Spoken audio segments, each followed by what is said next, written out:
অনলাইনে mobile order করার পর মোবাইল বক্সের মধ্যে কোনো প্রকার বিল পান না, তাই তো আজকেই ভিডিওতে দেখাবো যে কীভাবে যে কোনো মোবাইল অনলাইনে অর্ডার করার পর কীভাবে তার বিলটাই বের করতে হয়। তো চলুন ভিডিওটি শুরু করা যাক।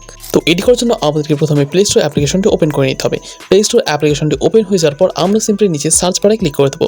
সার্চ বারে ক্লিক করার পর সিম্পলি আমরা এখানে লিখে সার্চ করবো ফ্লিপকার্ট। তো সিম্পলি আমি এখানে ফ্লিপকার্ট লিখে সার্চ করে দিলাম। এরপর দেখতে পাচ্ছেন আমাদের কাছে কিন্তু ফ্লিপকার্টটা আপডেট চাইছে।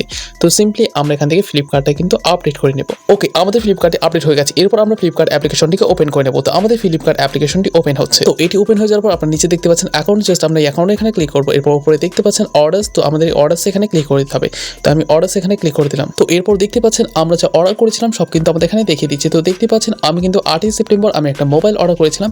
তো আমি মোবাইলটার বিলটা বার করবো। তো দেখুন প্রথমত আমি এই প্রোডাক্টটির উপরে আমি ক্লিক করলাম।